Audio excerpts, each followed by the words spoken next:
Welcome to exam विवेचना। तो दोस्तों, जैसे कि आप लोगों को पता है, हम अपने इस चैनल पर डिस्कस कर रहे हैं पी वाई क्यू सीरीज़। तो जो ये पी वाई क्यू सीरीज़ है, आपकी प्रत्येक परीक्षा के लिए काफ़ी महत्वपूर्ण होने वाली है, इसलिए ध्यानपूर्वक सारी वीडियोस को देखते रहिएगा। जो अगर आप कंटिन्यू किसी चैनल के साथ जुड़े रहते हैं, जो भी लेक्चर आपको वहाँ पर देखने के लिए मिलते हैं, अगर आप स्वयं के नोट्स बनाते रहते हैं तो आपकी परीक्षा हेतु काफ़ी महत्वपूर्ण साबित होने वाले हैं ये, ठीक है। तो ज़रूरी नहीं है कि मेरे ही चैनल के साथ स्टडी करिए, किसी भी एक चैनल के साथ जुड़िए और निरंतर मेहनत करते रहिए। आप अवश्य कामयाब होंगे अपने मंजिल को प्राप्त करने के लिए, ठीक है। तो पीडीएफ इत्यादि के लिए आप हमारे टेलीग्राम और इंस्टाग्राम ग्रुप को ज्वाइन कर सकते हो। इसी के साथ साथ आप हमारे व्हाट्सएप ग्रुप को भी ज्वाइन कर सकते हो। हमने नया व्हाट्सएप ग्रुप बनाया है जिसमें आपको नेट वाले हैं, पीजीटी वाले हैं और एपी वाले हैं, अर्थात असिस्टेंट प्रोफेसर वाले हैं, उनके लिए स्मेस में भी पीडीएफ सेंड करता रहता हूँ। वहाँ पर जो 2025 के लिए प्रिपरेशन कर रहा है नेट के लिए, तो जुड़ सकता है, वहाँ पर आपको पीडीएफ इत्यादि सेंड की जाती हैं, ठीक है। तो चलिए ज़्यादा समय नहीं लेंगे, शुरू करेंगे आज का लेक्चर। तो देखिए, शुरू करने से पहले आपको बता देता हूँ, अगर कोई भी हिमाचल प्रदेश में पेपर की तैयारी कर रहा है, जैसे कोई भी परीक्षा क्यों ना हो, जैसे आप पुलिस की कर रहे हो या फिर पीजीटी की कर रहे हो, टीजीटी की कर रहे हो, जहाँ पर भी हिंदी ग्रामर पूछा जाता है, उसके लिए हमारी टीम के द्वारा P Y Q series available करवाई गई है। ये जो पी वाई क्यू है, पहले किसी न किसी परीक्षा में पूछे गए हैं, इसलिए ये हार्ड कॉपी के तौर पर उपलब्ध है। इसी के साथ हिंदी साहित्य के 1500 प्लस जो मोस्ट इंपॉर्टेंट क्वेश्चन है वो भी अब अवेलेबल करवाए जा रहे हैं। अगर आप लेना चाहते हो तो ले सकते हो उनको भी, ठीक है। अधिक समय नहीं लेंगे, शुरू करते हैं आज का लेक्चर। तो पहला प्रश्न यहाँ पर क्या पूछा गया था? तो पहला प्रश्न पूछा गया है, बाणभट्ट की आत्मकथा उपन्यास के पात्र हैं। तो बताना है कि जो बाणभट्ट की आत्मकथा है, ये आत्मकथा नहीं उपन्यास विधा की रचना है, इसके प्रमुख पात्र कौन कौन से हैं, ठीक है। जो पात्र यहाँ पर होंगे तो वो होगी सुचरिता और पत्र लेखा, ये दोनों ही बाणभट्ट की आत्मकथा उपन्यास के पात्र होंगे। आपसे ये भी प्रश्न पूछा जा सकता है कि ये किसका उपन्यास है? हजारी प्रसाद द्विवेदी का ये उपन्यास होगा, ठीक है। ये भी आपको तथ्य याद रखना है। तो बी और सी कहाँ पर है? तो बी और सी विकल्प 2 में ही है, इसलिए सही विकल्प यहाँ पर विकल्प 2 हो जाएगा। अगला प्रश्न देखिए, यहाँ पर पूछा गया है 54वें, निम्नलिखित में से गोदान उपन्यास में वर्णित गांव कौन सा है? तो जो गोदान उपन्यास है, इसमें वर्णित गांव कौन से हैं? तो यहाँ पर वो बताने हैं। पहले तो आपको ये याद रखना है कि गोदान किसका उपन्यास होगा। तो जो गोदान उपन्यास है, मुंशी प्रेमचंद का है। तो यहाँ पर जो गांव वर्णित हैं, एक तो देखिए सेमरी है, दूसरा है बेलारी, सेमरी और बेलारी। तो बी और सी यहाँ पर भी सही होगा। तो किस विकल्प में बी और सी है?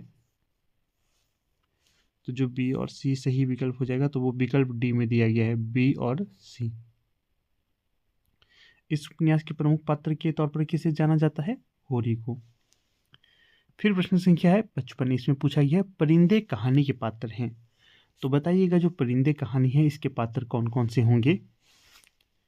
तो विकल्पों के अनुसार जो उसके पात्र होंगे, देखिए डॉक्टर मुखर्जी, मिस्टर ह्यूबर्ट, ये दोनों इसके पात्र होंगे। साथ में लतिका और गिरीश कर्नाड, गिरीश, ओनली गिरीश।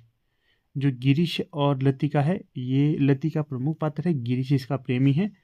तो इनकी कथा यहाँ पर वर्णित है। और किसकी ये रचना हो जाएगी? निर्मल वर्मा की ये रचना होगी। ये भी आपको याद रखना है, डायरेक्ट इनडायरेक्ट आपसे पूछा जा सकता है। तो बी और डी कहाँ पर सही विकल्प है? बी और डी है आपका विकल्प 3 में, इसलिए विकल्प 3 यहाँ पर सही हो जाएगा, ठीक है। तो ये तथ्य भी आपको याद रखने हैं, क्योंकि पूछे जाएंगे आपसे ही घुमा फिरा कर तथ्य। फिर अगला प्रश्न है 56, इसमें क्या पूछा गया है? 56 में पूछा गया है, निम्नलिखित में से कमलेश्वर के कहानी संग्रह कौन कौन से हैं?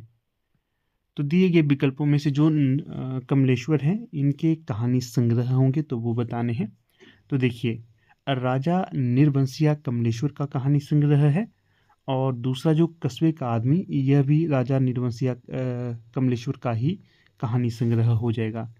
इसलिए जो यहाँ पर सही विकल्प होगा बी और डी। कहाँ पर है बी और डी? तो बी और डी विकल्प 2 में है, इसलिए बी और डी यहाँ पर सही हो जाएगा। इसके पश्चात देखिए प्रश्न संख्या 57, ये भी कमलेश्वर जी वाला ही प्रश्न है। इसमें क्या पूछा गया है? कमलेश्वर ने नई कहानी के बारे में क्या कहा है?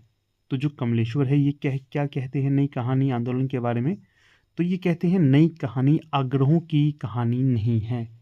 नई कहानी आग्रहों की कहानी नहीं है, बिल्कुल सही कथन है। फिर जो दूसरा कथन है, उसमें विभिन्न स्तरों पर आज के यथार्थ को ही पकड़ने की चेष्टा है। आज के यथार्थ को ही पकड़ने की चेष्टा नहीं है, ये गलत हो जाएगा। फिर उसका केंद्रीय पात्र जीवन को बहन करने वाला व्यक्ति है। ठीक है, बहन करने वाला, तो सही जो विकल्प होगा ये भी सही हो जाएगा कि ये जो उसका केंद्रीय पात्र होता है, उसका केंद्रीय पात्र जीवन को बहन अर्थात जीवन में कैसी भी स्थिति हो उसको करने वाला व्यक्ति होता है, ये भी कथन सही है। फिर व्यक्ति के मन के राग बिलाग की अभिव्यक्ति होती है, ऐसा भी नहीं है। तो इसलिए यहाँ पर 57 में जो सही विकल्प हो जाएगा तो वो होगा ए और सी। ए और सी किस विकल्प में है? विकल्प 3 जो है यहाँ पर इसमें है ए और सी, इसलिए 3 जो वाला तीसरा जो विकल्प है ये सही हो जाएगा। अगला प्रश्न देखिएगा, बकरी नाटक से संबंधित सही तथ्य कौन से हैं? पहले तो याद रखिएगा जो बकरी नाटक है ये किसका है? सर्वेश्वर दयाल सक्सेना, इनका ये नाटक होगा बकरी नाटक। ठीक है, सर्वेश्वर दयाल सक्सेना। फिर इससे संबंधित तथ्य यहाँ पर देख लेते हैं कौन कौन से तथ्य यहाँ पर जो सही होंगे बकरी नाटक के। नाटक विधा की रचना है ये। देखिए, पहला जो कथन हम पढ़ लेते हैं, यह स्वातंत्र्योत्तर हिंदी व्यंग्य नाटकों में सर्वाधिक महत्वपूर्ण है। बिल्कुल सही है, ये भी व्यंग्य नाटक है और स्वातंत्र्योत्तर हिंदी व्यंग्य नाटकों के तौर पर जाना जाता है। दूसरा कथन है, इसका कथ्य बिखरा हुआ नहीं है। गलत, इसका कथ्य बिखरा हुआ है, अलग अलग कहानियों में इसका कथ्य है। फिर इसके गीत साधारण कोटि के हैं। नहीं, इसके गीत साधारण कोटि के नहीं हैं। इसमें नौटंकी शैली का प्रयोग हुआ है। बिल्कुल, यहाँ पर नौटंकी शैली का ही प्रयोग इस नाटक के माध्यम से किया गया है, इसलिए ए और डी कहाँ पर होंगे? जो विकल्प डी है इसमें ए और डी का सही चयन हो जाएगा। ठीक है, 58 का सही विकल्प 4 ए और डी। अगला जो प्रश्न है यहाँ पर 59, क्या पूछा गया है 59 में? भारतेंदु युग के प्रमुख निबंधकार कौन हैं? एक प्रश्न आपके लिए ये छोड़ देता हूं। प्रश्न क्या है? भारतेंदु युग की शुरुआत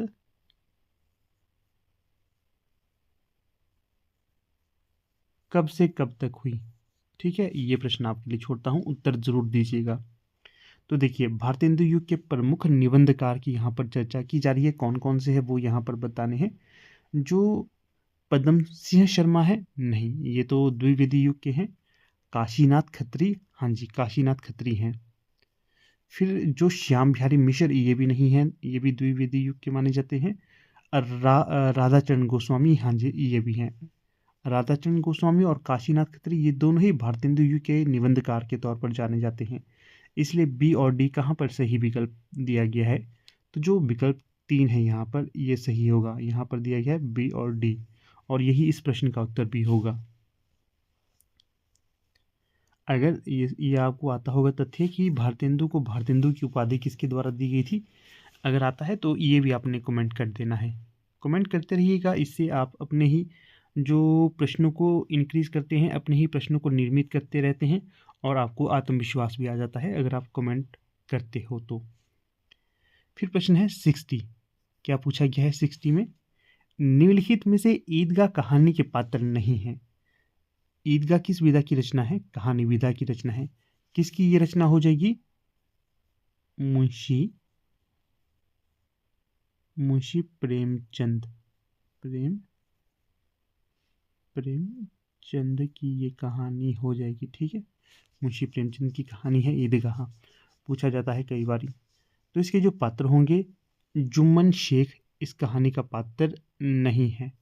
एक तो ये होगा महमूद तो है इस कहानी का पात्र। ठीक है, महमूद है। भजन सिंह ये भी इस कहानी का पात्र नहीं होगा, और मोहसिन तो है। प्रमुख पात्र कौन है? हामिद, अमीना, नूरे इत्यादि इसके प्रमुख पात्र होंगे। जो इसके पात्र नहीं है, ये पूछा भी गया है, नहीं है। तो जुम्मन शेख और भजन सिंह इस कहानी के पात्र नहीं होंगे। ए और सी कहाँ पर दिया गया है? ए और सी विकल्प 2 में ही दिया गया है, इसलिए ए और सी इस विकल्प का, इस प्रश्न का सही उत्तर हो जाएगा। फिर देख लेते हैं अगला प्रश्न 61। क्या पूछा गया है? ध्रुव स्वामिनी के प्रतिपाद्य हैं। पहले तो याद रखना है कि जो ध्रुव स्वामी किस विधा की रचना है। पहले तो याद रखिए ध्रुव स्वामिनी किसकी रचना है। तो जो ध्रुव स्वामिनी है ये हो जाएगी आपकी जयशंकर प्रसाद का नाटक। ठीक है, 2 प्रश्न तो यही स्पष्ट हो गया आपको यहाँ पर, किस विधा की रचना है और किसकी ये रचना है। फिर इसके तथ्य देख लेते हैं। ध्रुव स्वामिनी का प्रतिपाद्य क्या है? क्या इसमें स्त्री पुरुषों का ढोंग ना करे, स्त्री पुरुषार्थ का ढोंग ना करे, विश्व भर में सब काम सबके लिए नहीं है, ऐसा है? नहीं, ये नहीं है। प्रेम में अपना सर्वस्व निछावर करने वाली स्त्रियां कभी असहाय नहीं होती, ये भी संगत कथन होगा। फिर है स्त्री उपहार में देने की वस्तु नहीं, पुरुष उसे अपनी पशु संपत्ति समझकर अत्याचार न करे। हाँ, ये इसका प्रतिपाद्य है, ये बताया गया है। स्त्री को अपने चुनाव और निर्णय की स्वतंत्रता है, ये भी सही है। ठीक है, ये दोनों सही कथन होंगे। तो सही जो विकल्प है सी और डी, ये किस विकल्प में है? विकल्प 3 में है, सी और डी, इसलिए ये सही विकल्प हो जाएगा। फिर देख लेते हैं अगले प्रश्न को 62। क्या पूछा गया है 62 में? तो यहाँ पर पूछा गया है आपसे, अरे यायावर रहेगा याद में सम्मिलित हैं। जो अरे यायावर रहेगा याद किसकी रचना है? ये पहले तो ये बताना है आपको। सच्चिदानंद हीरानंद वात्स्यायन अज्ञेय का ये यात्रा वृतांत हो जाएगा। क्या है ये? यात्रा वृतांत।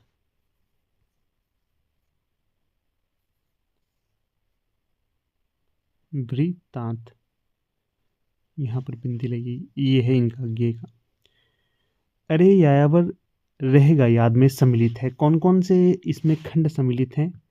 तो देखिए, माजुली द्वीप ये तो सम्मिलित है। फिर दूसरा कौन सा है?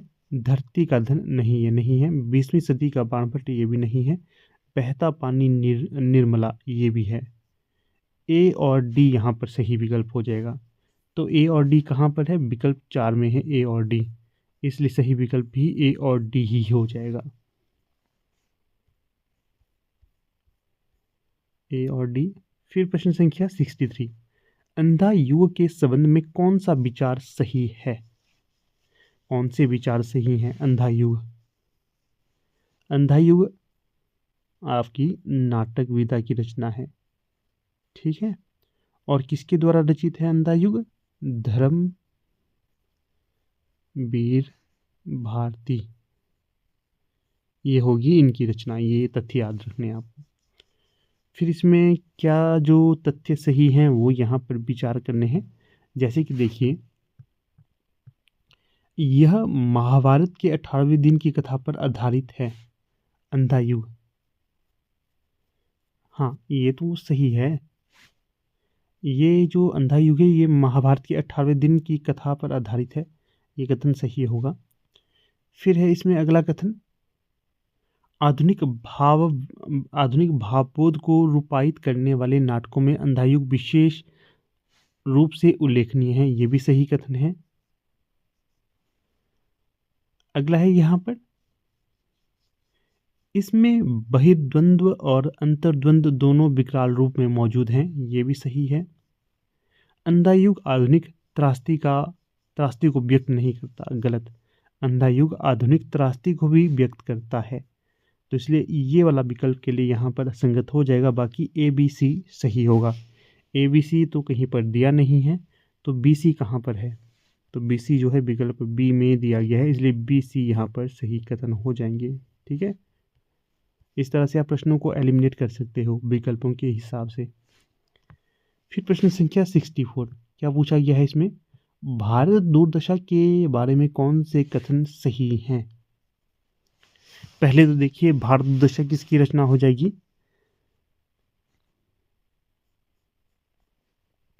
भारतेंदु जी की। भारतेंदु, इनका पूरा नाम था भारतेंदु हरीश चंद्र।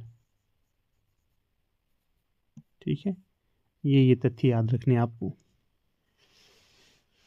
कथन देखिए, सही जो विचार है, इसका आरंभ महारानी विक्टोरिया की स्तुति से हुआ है। सही है ये? नहीं, ये सही नहीं है।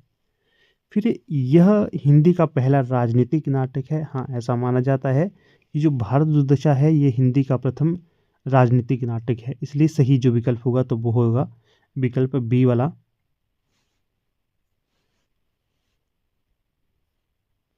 फिर अगला देखिए, यह विचार प्रधान नाटक है। क्या सच में ये विचार प्रधान नाटक है? हाँ जी, ये विचार प्रधान नाटक है। इसमें अंग्रेजी राज में भारत के विकास की बात कही गई है। इसमें अंग्रेजी राज में भारत के विकास ना, भारत का विकास नहीं बताया गया है, उल्टा भारत की दुर्गति बताई गई है, तभी तो दुर्दशा कहा गया है। ठीक है, तो ये भी सही नहीं होगा। तो बी और सी यहाँ पर कहाँ पर दिए गए हैं? विकल्प ए में ही बी और सी है, इसलिए सही विकल्प भी यहाँ पर बी और सी ही हो जाएगा। अगला प्रश्न देखिए, घनानंद की कविता से संबंधित सही तथ्य हैं। तो यहाँ पर जो घनानंद है, जो रीतिकाल में रीति मुक्त काव्यधारा के प्रवर्तक के तौर पर माने जाते हैं, इनके संबंध में कौन से सही तथ्य हैं वो यहाँ पर बताने हैं। देखिए, पहला कथन हम पढ़ते हैं, घनानंद ने वियोग की बथा की सैकड़ों अंतरदशाओं के मार्मिक चित्र खींचे हैं। क्या ये सही है? हाँ जी, जो घनानंद थे इन्होंने वियोग व्यथा की सैकड़ों अंतरदशाओं के मार्मिक चित्र खींचे हैं। सही है। फिर दूसरा है, घनानंद ने सिर्फ कवित्त स्वयं की रचना की है। गलत, सिर्फ कवित्त स्वयं की नहीं, और भी स्वयं छंदों इत्यादि की रचनाएं की थी। फिर है, घनानंद के यहाँ प्रेम का विषय सांसारिक प्राणी भी हो सकता है और परमेश्वर भी। तो ये भी कथन यहाँ पर सही हो जाएगा। घनानंद की कविता अभिधामूलक है। नहीं, अभिधामूलक नहीं है, इसलिए ए और सी कहाँ पर है? किस विकल्प में है ए और सी? इस विकल्प में है, तो ये उत्तर भी हो जाएगा ए और सी वाला। फिर देखिए अगला प्रश्न क्या है। अगला प्रश्न है आपका, सूची ए को सूची 2 के साथ मिलाना है। तो देखिए, मिला लेते हैं सूची ए को सूची 2 के साथ।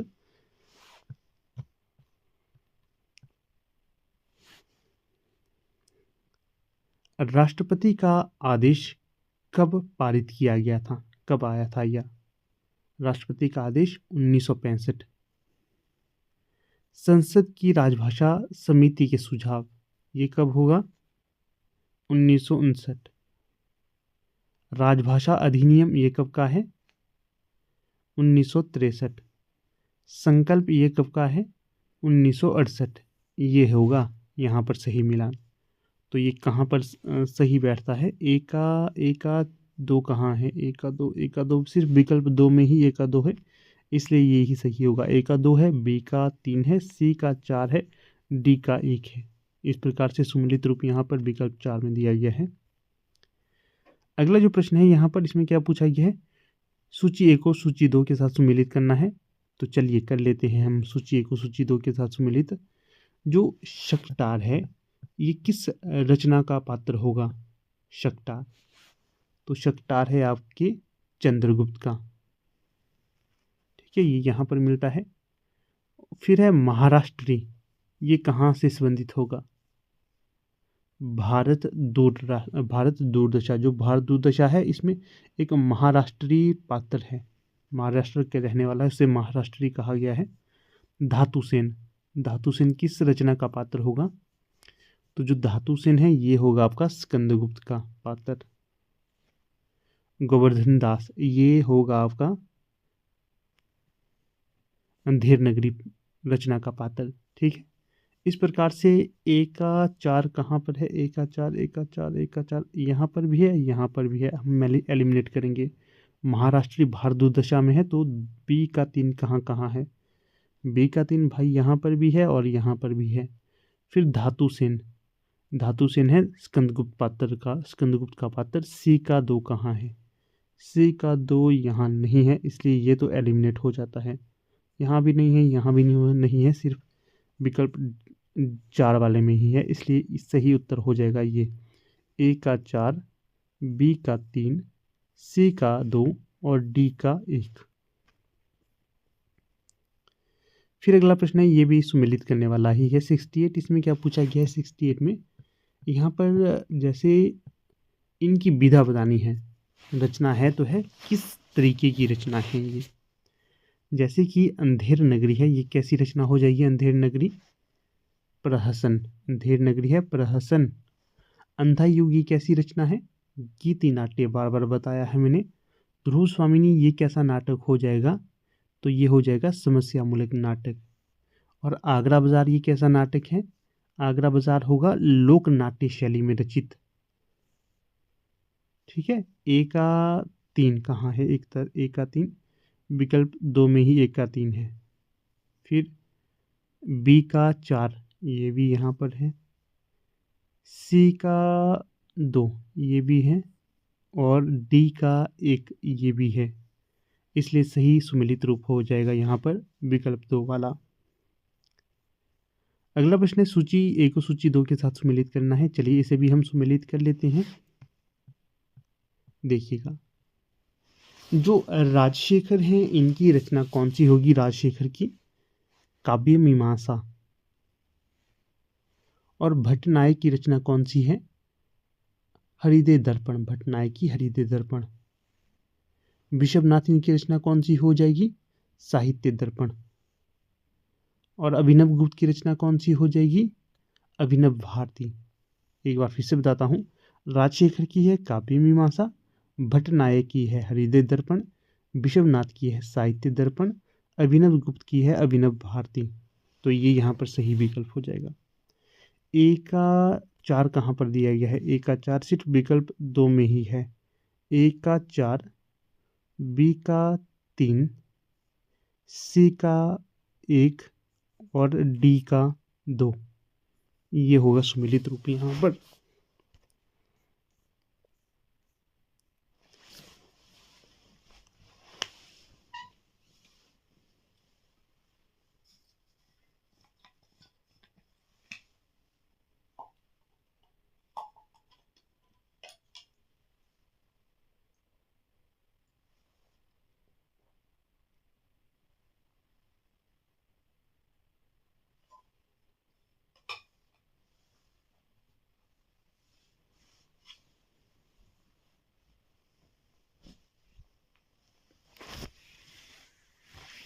फिर देखिए अगला प्रश्न यहाँ पर क्या दिया गया है।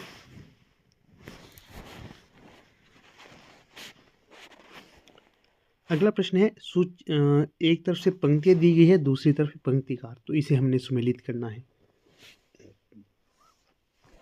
तो देखिए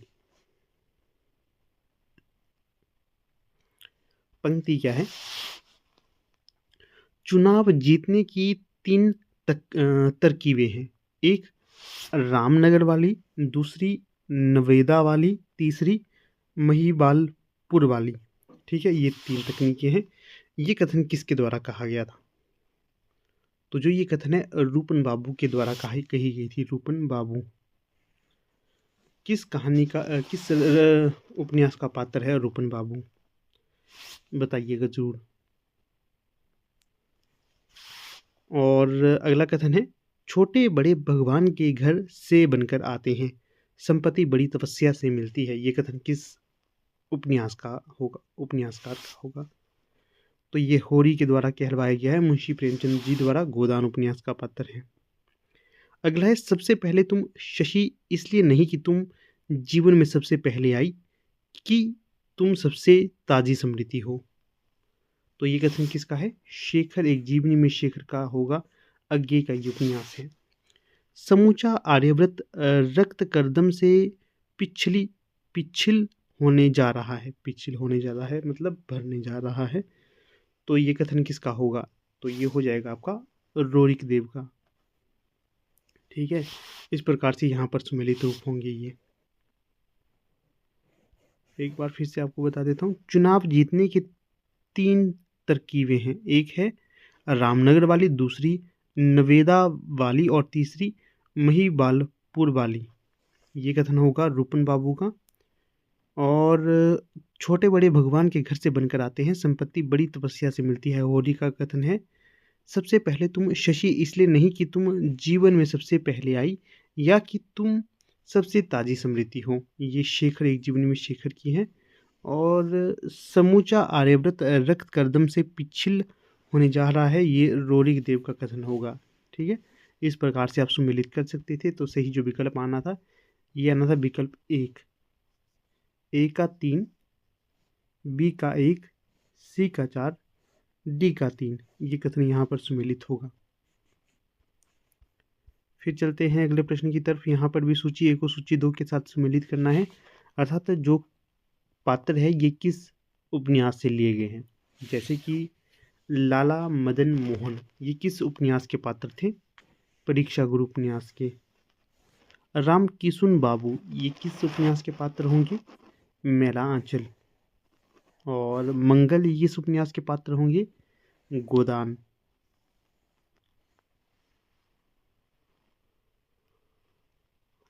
जुबेर किस उपन्यास के पात्र होंगे? जुबेर झूठा सच।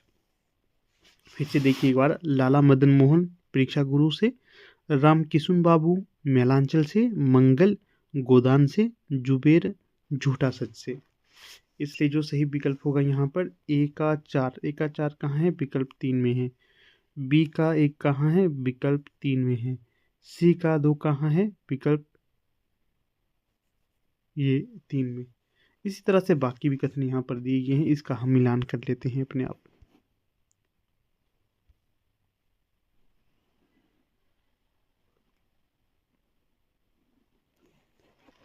अगला कथन क्या है? अगला प्रश्न,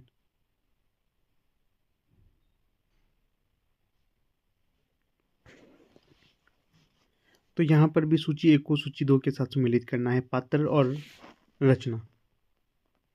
जैसे लहना सिंह किस उपन्यास किस कहानी का पात्र है? लहना सिंह हो जाएगा आपका, उसने कहा था। चलो भाई, पीर बख्श चौधरी, पीर बख्श ये किस कहानी का पात्र है? पर्दा। लतिका, ये किस कहानी का पात्र है? और शामनाथ, चीफ की दावत। इस प्रकार से ये सुमेलित रूप होगा। लहना सिंह उसने कहा था, पीर बख्श पर्दा, लतिका परिंदे, और शामनाथ चीफ की दावत। इस तरह से सुमेलित रूप होगा। तो जो सही होगा ए का 4, तो वह विकल्प 4 वाला, ए का 4, बी का 3, सी का 1, डी का 2।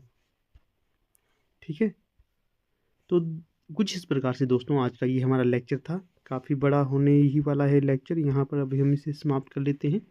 हमारे चैनल के साथ बने रहिए, इसी तरह के लेक्चर आपको रोज़ देखने के लिए मिलेंगे जब तक आपकी परीक्षा नहीं होती है। ठीक है, तो अगर अच्छा लगता है आपको ये जो हमने इनिशिएटिव उठाया, तो चैनल को शेयर अवश्य करना है, लाइक भी करना है, सब्सक्राइब भी करना है। ठीक है, तो चलिए धन्यवाद, आप अंत तक बने रहिए।